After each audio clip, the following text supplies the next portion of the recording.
menilai orang dari casingnya, lihat bagaimana isi hatinya. Imam Syafi'i radhiyallahu anhu waradahu, beliau mengatakan, ada salah satu muridnya bertanya kepada Imam Syafi'i, wahai Imam Syafi'i, di antara kedua ini mana yang lebih baik? Orangnya ibadah tapi kelakuannya nggak baik, ada orang yang kelakuannya baik tapi dia tidak ibadah. Di antara kedua ini mana yang paling baik? Jawaban Imam Syafi'i, dua-duanya adalah orang yang baik. Logika manusia, yang baik yang mana? Yang ibadah atau yang nggak ibadah? Yang ibadah atau yang nggak ibadah? Kalau logika manusia, yang ibadah udah pasti baik walaupun kelakuannya nggak baik. Tapi kata Imam Syafi'i, dua-duanya baik. Kenapa? Karena ibadahnya insya Allah Allah berikan hidayah sehingga dia menjadi orang yang baik. Ada orang yang berkelakuan baik, dia belum ibadah, mudah-mudahan diberikan hidayah karena kelakuan baiknya sehingga dia menjadi ahli ibadah. Yang bahaya yang ketiga, kata Imam Syafi'i. Yang ketiga apa wahai Imam?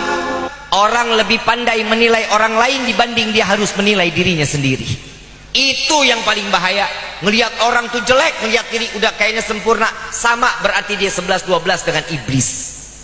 Nabi menjaga umat sampai saat di dalam surga kelak, Nabi berdiri di depan pintu surga, tidak masuk ke dalam pintu surga, menunggu satu persatu agar masuk, mereka dimasuk ke dalam surga. Sampai di dalam riwayat Siti Fatimah bertanya, ya Rasulullah, untuk apa kau berdiri di depan pintu surga?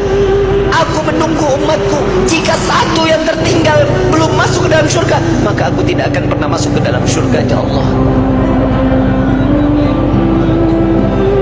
Huwa Muhammad, dia adalah Sayyiduna Muhammad. Sampai di dalam satu riwayat lain, Rasulullah izin kepada Allah melihat daripada daftarnya, umat satunya belum masuk ke dalam surganya Allah. Nabi berbincang kepada Allah, ya Rabb, izinkan Muhammad untuk memeriksa neraka. Sampai beliau masuk ke dalam neraka mencari umatnya, lalu setelah itu diambil, lalu dibawa masuk ke dalam surganya Allah. Dia adalah Sayyiduna Muhammad, dia adalah pemimpin kalian, dia adalah Nabi kalian, dia adalah Rasul kalian. Tidakkah kalian malu tatkala kalian berbuat dosa di hadapan Allah? Sampai kapan hidup kita selalu tutup mata di dalam kemaksiatan kepada Allah? Hei para alim ulama, hei para kiai, hei para habaib, dosa apa yang kalian lakukan sampai terus menerus Indonesia diberikan daripada bala dan bencana? Wahai umat Nabi Muhammad, dosa yang mana yang kalian lakukan sehingga kalian enggan untuk bertaubat kepada Allah? Tubna ilallah, tubna ilallah, taubatlah kepada Allah, mohon ampunlah kepada Allah. Jika para aulia, para orang-orang saleh, kakek nenek kita terdahulu, dengan bangga mereka saat kelak nanti masuk ke dalam surga dengan membawa pikulan amalan-amalan kebaikan di hadapan Allah, bagaimana nasib kita? Saat mereka diperiksa oleh Nabi SAW satu persatu, dengan bangga Nabi mengatakan dengan amalan mereka, zakat mereka, sedekah mereka, sholat malam mereka, Nabi mengatakan, dia adalah umatku ya Rabb. Bagaimana dengan kita yang membawa pikulan dosa di hadapan Allah?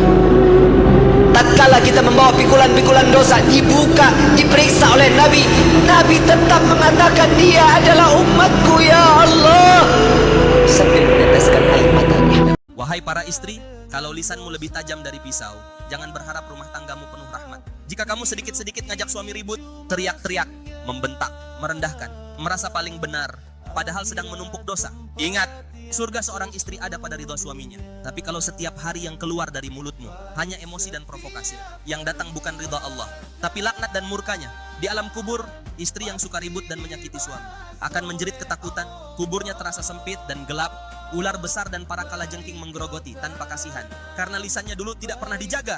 Na'udzubillah. Di neraka, penyesalan sudah tidak berguna. Tidak ada debat, tidak ada pembelaan, yang ada hanya azab karena durhaka. Wahai istri, kalau ingin dihormati jangan keras kepala. Kalau ingin surga jaga lisan dan emosi. Jangan bangga menang ribut di dunia, tapi hancur di akhirat. Na'udzubillah. Astaghfirullah. Bertobat sekarang, sebelum kubur dan neraka yang mengajarkanmu.